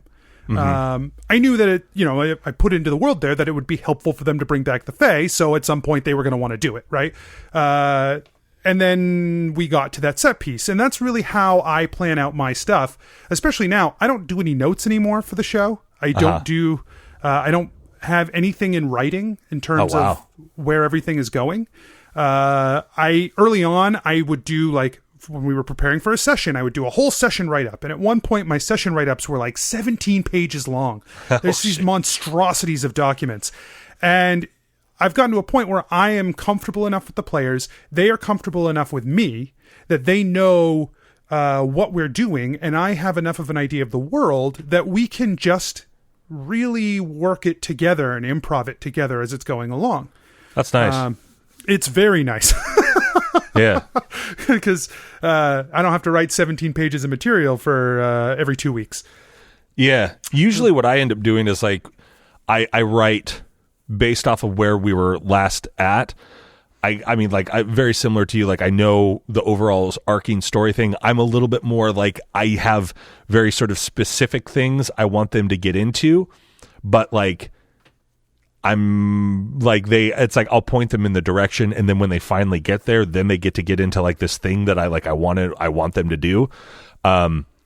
But usually what ends up happening is the first episode, you can always tell the first episode of a new session because I have all of the D&D flowery prose of like what's happening. And then like the next 3 episodes are me just recapping what happened the last episode because it just happened or whatever, in like my more normal fashion. But I've also found that like the way my guys work, they need that. They need me to like, especially because usually since I do know how they play and we're getting 4 episodes out of a session, I need to recap for them because usually it's been anywhere from 3 to 5 weeks since we last saw each other. Yeah. But then also set up this new section.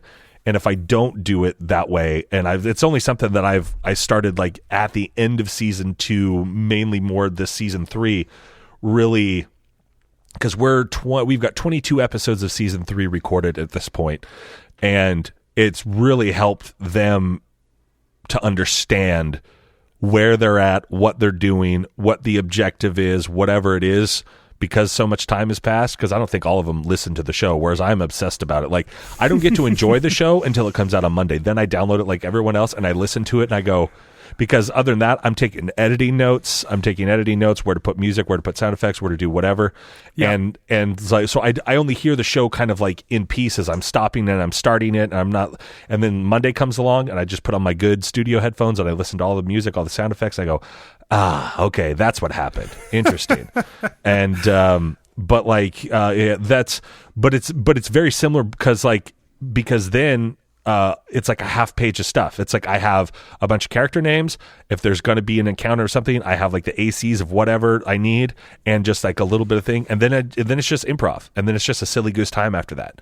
And it's like whatever they want to do, because once they like my first 7 episodes of season 2, when I first started DMing, I had it all planned out. And then like they escaped this thing and they went out into like this carnival, like this celebration that was being, and I improvised 4 episodes. I did all of this crazy stuff, and they're like, dude, how did you know we were, I was like, I don't know. It just happened. Like, I was like, I made it all up because there's like this carnival worker. They met this carnival worker guy, and I lost my brother once at the state fair, and I sat by like, you know, like where you roll the ball into the horse and the horses like go across or whatever. I memorized his pattern, and so they met this guy and they had a similar game, and I was just like, hey guys, it's a buck to play and a buck to win. All you got to do is roll the ball in, roll it up, roll it out, wait till the ball comes back, and you roll it again, and then like their faces lit up. They're like, oh my god, like he wasn't even looking at notes. And I was like, oh, if you only knew, it's because I lost my brother at the state fair. And yeah, like it's really interesting now to like know the world, do and to be able to improvise once they get into there. And then also, I don't know if you find this, and I'll stop talking here in a minute, but it's rare that I because I can't talk to them as much as I want. I can't talk to them because then it's like, man, I've got this really cool thing that I can't talk to you about because you got to play it. So anyway, yes, I know that feel. Yeah. And so like, being able to like just watch them improvise now, and then, they will sometimes improvise something that triggers something in you, and you're like, oh, that's way better than I had planned. Do you get that? Like, you're like, fuck it, let's go down that road. Well, and that's actually one of my favorites. One of my favorite things about Dungeons and Dragons, and this is something that I got from my experience doing live action role play, because so in college, this is a fun story. In college, I'd been playing Dungeons and Dragons for a long time. I was a big fan of video games, Magic the Gathering. I did all this theater stuff. I had one of my friends who's on the show now, was like, oh, I got to get you to come with me to this LARP thing. And I love Mike. He was a huge poker fan. See the doctor one? Yes. So he was the guy that when we played, he showed up not knowing he was supposed to be there. Yes. So that was so funny. He was a pre-med, huge poker fan. Never did, like, he did not play Dungeons and Dragons. He'd never played a video game in his life. He didn't do any of this like traditionally nerdy stuff, right? Yeah. At the time, I was trying to write comics. Like, that was my goal. So I was publishing a bunch of independent comics. Well, that's cool. And he was like, I was doing all this nerdy stuff, and he was like, hey man, you should come with me to this live action role playing thing. And I said, Mike, I do all of these things. I'm not fucking nerdy enough for that. I'm not going to go into the woods to swing a foam stick around and speak in a British accent. It's not happening. That's super lame. So quit being a dork, Mike. Yeah, basically.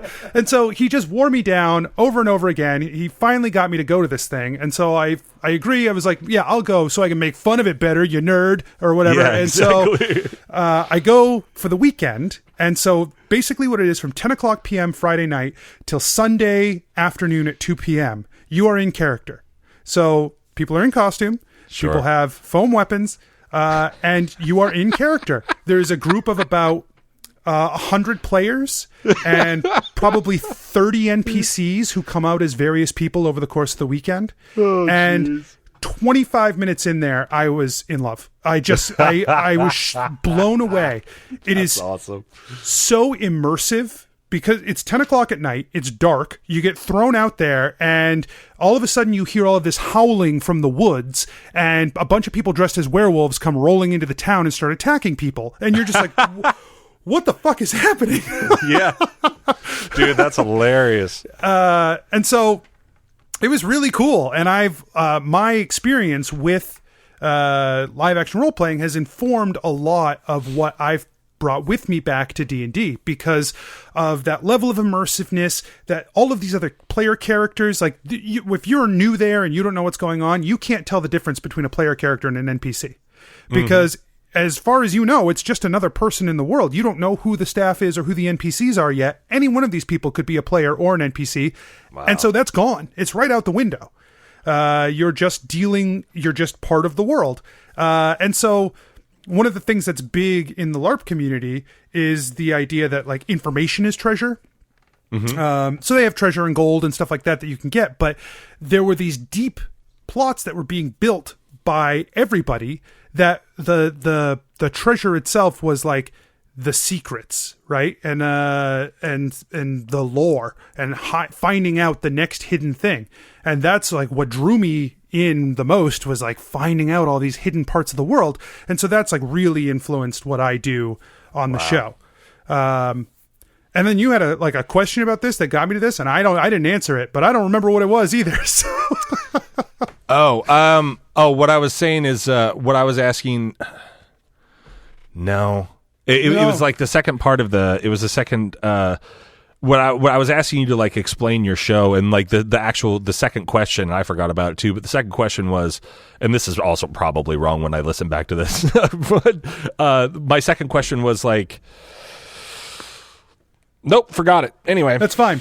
Well, so, but the thing that I love most about the live action stuff is this immersiveness to it that I've tried to bring and replicate the best I can in a tabletop setting, but it's a lot harder. But to create a world where my players can play their characters and have interactions with these other NPCs, where the importance is put on the interaction and the discussion and less on the mechanics. So that's one of the things that I've pulled from my LARP experience that I've really have tried to make a part of the show. And I think that's one of the key parts of our show that might be different from other people's shows is that like people are like, oh, you don't ever do like persuasion checks. It's like, nah, man, if you persuaded him, you persuaded him. Like I'm playing the character. If you convinced me, we're good. Right? Like, that's interesting. I think I want to try to bring some more of that into like, I mean, usually I think I sort of subconsciously do that. And then like my players will go like, do you want me to roll a check? And I go, yeah, sure. There's a lot of that on where I'm like, oh yeah, go ahead.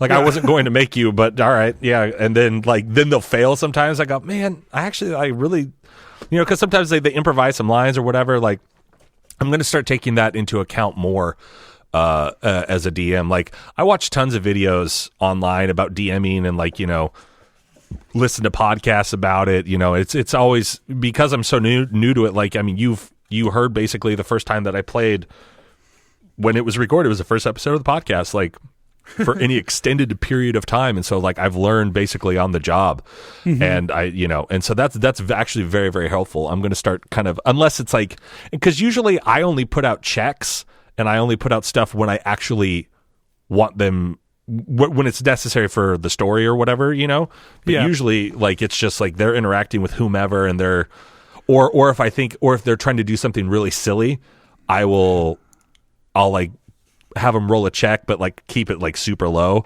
Yeah. So it's like an 8 or something like that, and then they're like 4. I'm like, it was an 8. Come on, man. Like, you know, I was like, well, you fail, you know, because then it turns even funnier. Like, yeah, if they're trying to do something really silly. I think my players really like it because they feel like they can get away with murder pretty much. But I don't think it's right for every table either. You know, there are definitely going to be tables where someone who doesn't have that inherent extrovert in them, right, wants to play a character who's the lead of the party and does all of the negotiating.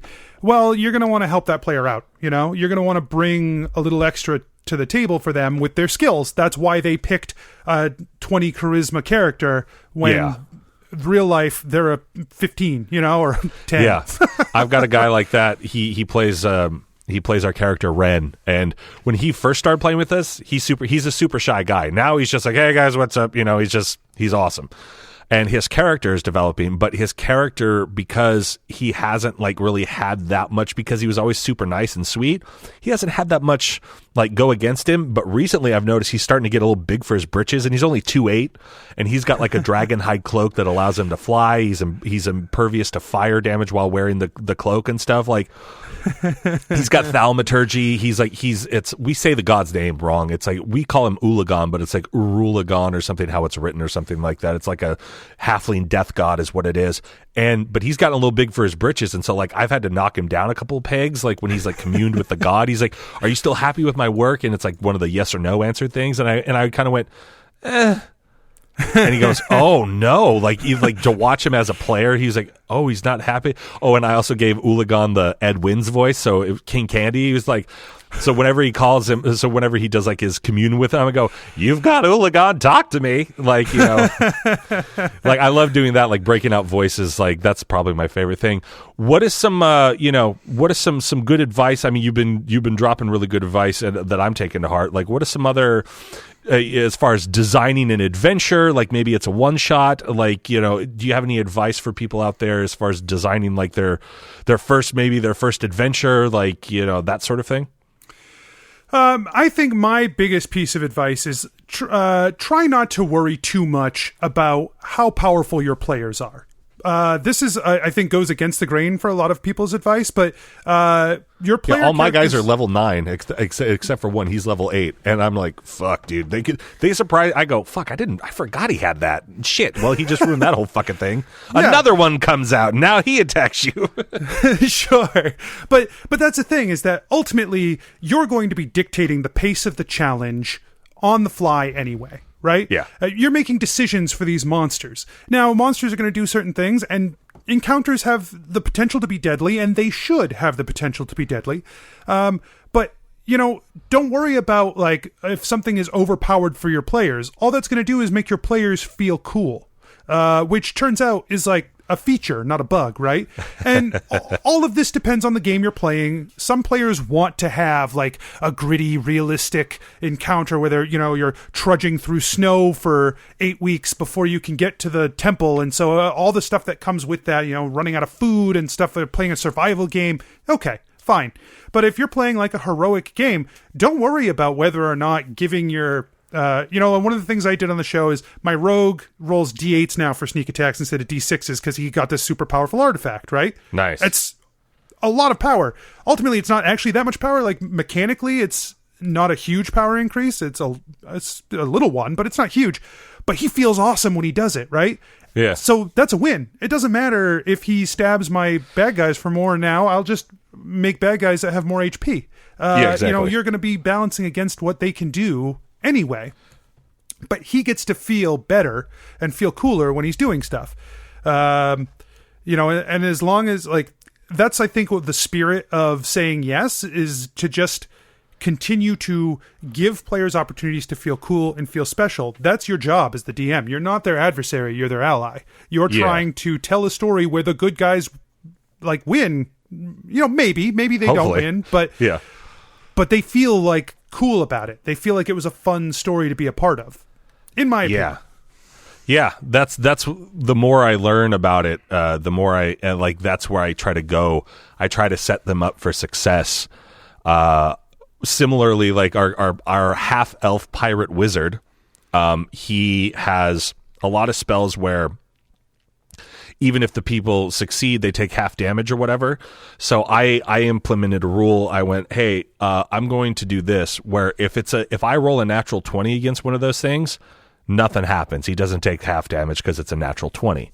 However, if I roll a crit fail, it gets double damage. Nice. And That's fun. One of his spells he already rolls 10d6 for it. It's like lightning bolt or something like that. I crit failed. We got it on video. He got to roll 20d6 and he just fried this dude into dust. Like there's an old joke about like from way back when I was playing D&D. It was like, if you don't want to fight vampires anymore, find a vampire killing sword, and then the DM will never throw vampires at you, right? Yeah. I think that's sort of the opposite mentality, like many things in the old days. That's sort of the opposite mentality of what we should have. If your players are, like, you've got that player who's immune to fire. Yeah. Well, he's going to feel really cool when he fights a fire elemental. Yeah. Even if he has no chance of losing that fight, right?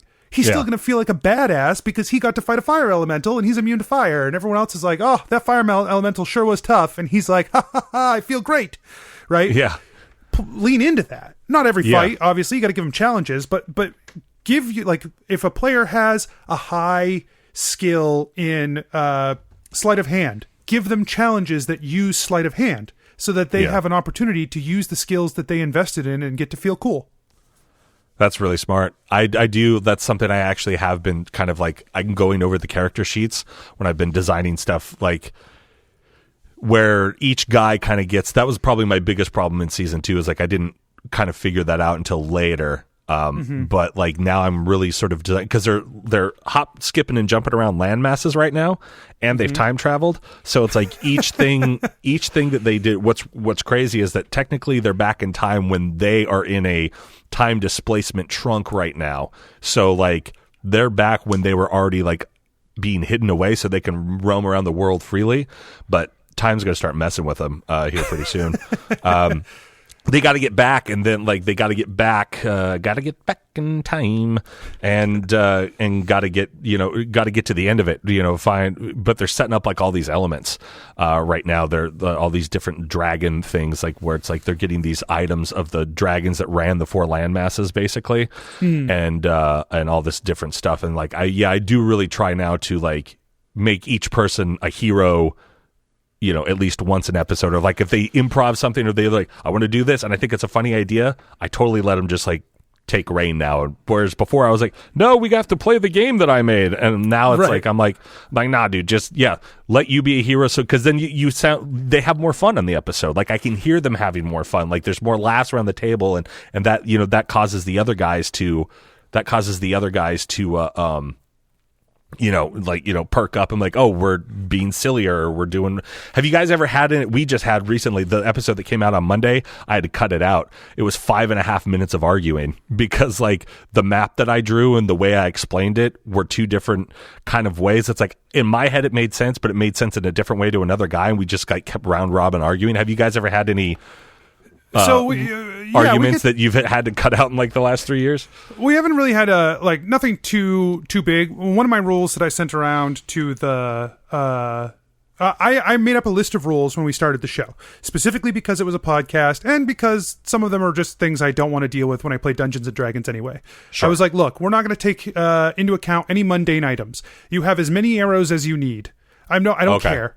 We're not going to do trail rations. I don't care about trail rations. I'll assume you guys know how to get food. Yeah. Right.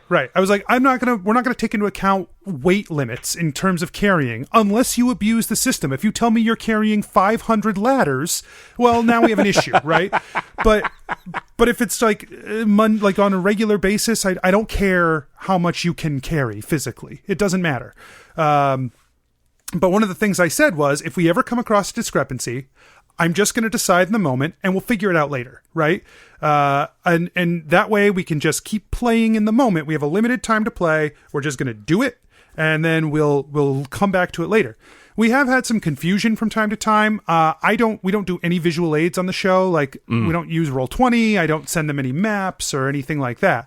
Everything is just spoken because I figure if you're driving in your car listening to the podcast, you're going to have nothing in front of you that you can see visually. So I have to make sure I'm conveying the message verbally so that my players can understand it. And there have been a couple of times where I've had to stop and be like, okay, clearly I did a bad job. Yeah. Let's start over. Yeah. I definitely, like, when I listen back to it, I go, okay, I definitely fucked up there. I do it. I have a dry erase board, and I draw it just because some of the guys are so, that's just how their brain works. Otherwise, they'll have to keep answering. They'll keep asking me questions I've already answered. I'm just like, no. So here it is. The dynamic is so different in a room too. Yeah. I had the opportunity to go on to another podcast at one point as a guest. They all played in the same room, and I was Skyping in. And man, that was tough for me because, there was a delay and they were all used to working with each other. They're all rapid fire. They can all see each other. They're in the same room, and I'm kind of trying to interject here and there or whatever. But yeah, that's how I felt playing with you guys. I mean, not in a bad way, but like if you listen to like the first 15 minutes of the episode, I barely do anything because for me, it turned into a TV show. I just sat there and like watched you guys play. I was like, oh fuck, I'm a part of this. I forgot. Because like you were like, Lid Juan, what do you? I was like, oh right, yeah, I do this thing or whatever it was. Yeah. That's hilarious. Well, yeah, I kind of ran into that with Durok. Like I said, like he was sick, and so like he's normally sitting directly across from me, and so now we can all just hear him, and he can only sort of see me through like the Skype window or whatever. He can only see like the right side of me from where my computer is set up, and so I would have to consciously be like, okay, and now what do you do? Like I'd look at the computer, like, what does Durok do? Durok, you haven't said anything or what? That was definitely difficult. But if we were all on Skype, I think it'd be different. Doing the setup. When you guys play online, do you find it more flexible since you guys kind of have, or is it still hard since you guys are all in different time zones and all over the country? Scheduling wise, it's always a nightmare. There are 6 human beings on the podcast who have to all have their schedules aligned, right? Yeah. And that's just, we're all adults with jobs and responsibilities. And, I'm the only one with kids, but that has a huge impact too. Oh, yeah. I'm lucky that my kids are older, but yeah, mine aren't. Yeah. And funny because like we were talking earlier about backlogs, like creating a backlog. I had a huge backlog that I made sure I had before my daughter was born, because my son was a little bit older than the show. My daughter was born while we were doing the show, and I was like, I gotta have a big backlog for this. We burned that up hard, like right after she was born. I would imagine, yeah. But one of our guys is in Europe right now. He's been there for 3 weeks. And I'm like, hey guy, like we can't play in June. That can't be the first time because he's back I think next week. And I was like, as of this recording, I'm not sure when this is going out, but I'm like, we need to play at least once in May because otherwise we'll have 0 episodes come June 3rd if we play June 1st. And then we'll only have 4. And then if we wait a month, like I don't want to do that. Like I need at least 4 more, So yeah, scheduling is super tough. And especially just because of the way people's schedules are and how people's jobs are, we only have Saturdays available to play. And so then it's scheduling a Saturday that works for everybody. Right. Which is I forced our players to set aside Sunday nights. Right. So it's like, look, Sunday nights is our night. If you got something up like that happens, things happen, they come up, like I had to skip a Sunday or whatever. That's fine. As long as it's intermittent, but try to make Sunday night our night, Yeah. But sometimes we have to like bump it to a Monday or a Tuesday, and then I work evenings the rest of the week. So oh, okay. That makes it hard. But we have to do off night recordings sometimes even then because scheduling 6 people is a nightmare. Yeah, I'm thinking maybe one time it would be difficult to do, but like because we can't really record during the week and it would be tough. Like, and one of our guys lives 45 minutes away, and so like he drives down. So like, and he's the guy he's actually the guy who has probably one of the more like open schedules, even though he lives 45 minutes away. He's like, I don't care, I'll come down. He just like loves playing. We got to wrap this up here pretty soon, so I'm going to ask you two more questions. Yeah. I think this is maybe the one that I forgot, which was what is what is an adventure, a dungeon, an encounter, whatever? What is your favorite thing that you've designed for your players? Either it could be because you designed, you're like, dude, this is kick-ass, and then it played exactly how you wanted it, or you designed it, and because they took it a different way, it made it way better than you realized it could be, and then you started improvising new shit in it. Yeah. That was part of it. When players surprise me. Players surprising me is my favorite thing. Like, hands down, when they choose to do something I did not have as one of my possibilities. And that's where the LARP thing came in, because when you're dealing with, and when you're sitting at a Dungeons and Dragons table and you're the DM and you have 5 people in front of you, those are 5 brains you're not accounting for, right? Yeah. That someone's going to come up with something that you don't expect. At a LARP, there are 100 PCs.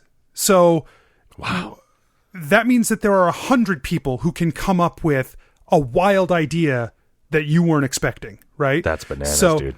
They have to be a lot more flexible in terms of accepting what players are putting in and then altering their plans on the fly to make things change. And so seeing that and being a part of it has been hugely influential for me in trying to turn around and be more flexible for my players when things come up. And that's where, like, the idea of just, if you know the rules of your world, if you know, if you can have an ironclad way that all of these things work in your mind, your players don't need to know it, but if you know it, then no matter what they throw at you, you will find an answer for.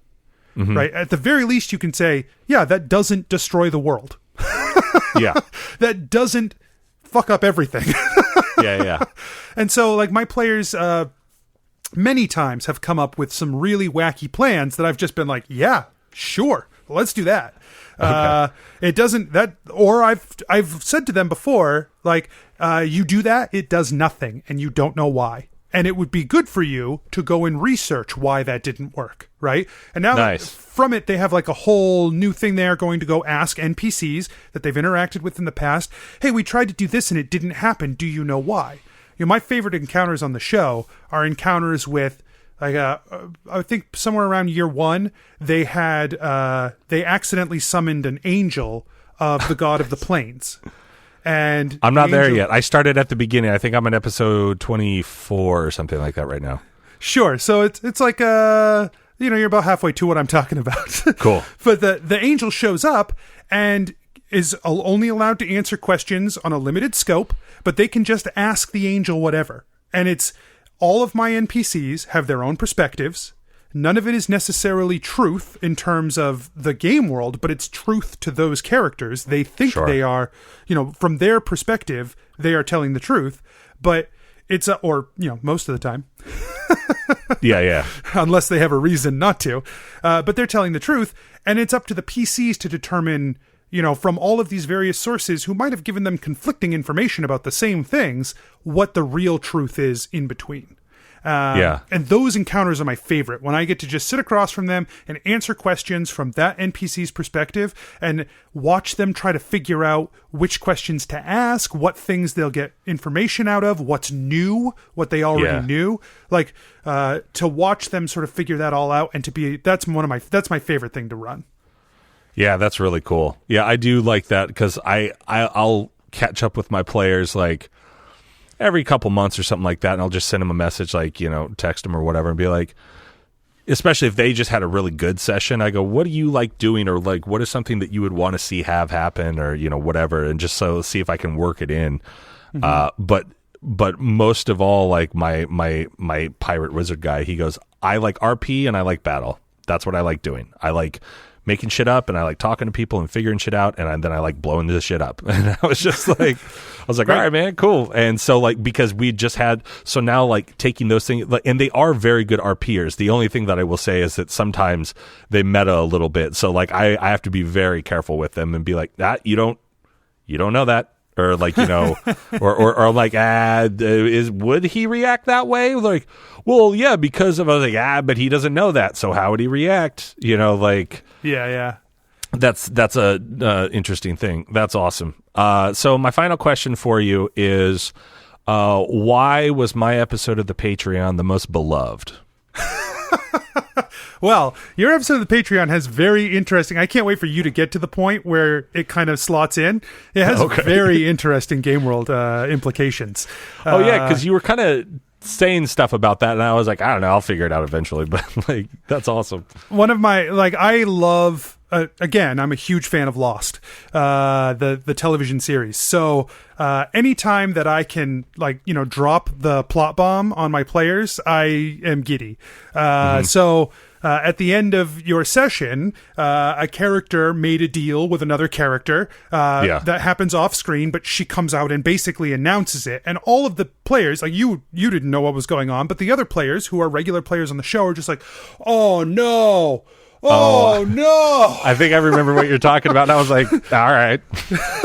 But in my head, I was like, I probably missed something because like when you were explaining like that attack, like with like it was like the orcs or something like that. And they were like pushing that thing like through the town or whatever, like trying to herd people towards the center or whatever. Yeah. I completely misunderstood. I didn't realize that like we were behind it. I thought we were in front of it. So my actions... Steph did too, which means that was probably my fault. If two players have the same misconception, that means I did a bad job explaining it. Yeah. Well, when I listened back to it though, like you said it right. I just wasn't listening. Like, I mean, I was, but I wasn't. Right. It just didn't click right in my head. And since I don't get to play all that often, but like...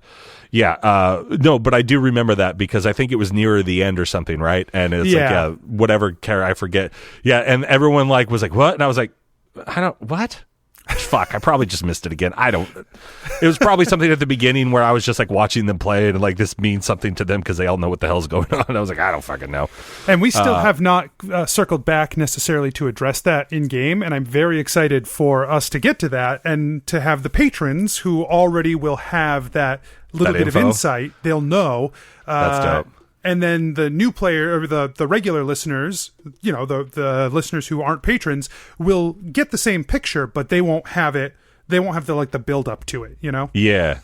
Well, hey, if Lin Wan needs to come back, even in your regular season, you just let old Bentley know. Sunday nights are open. I will let you know because that's I've done that with other guests. Is that they play the same character consistently throughout the universe. So yeah, man, that'd be super fun. I'm into that.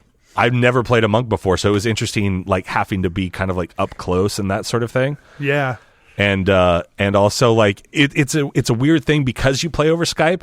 You feel as though you have to be more honest with your rolls. Like every time I rolled, I wanted to like bring my roll tray up to like the camera, and be like, "See, no, I'm being serious." And my secret is that I don't care. I really don't care if my players That's so awesome. fudge their rolls. That doesn't matter to me.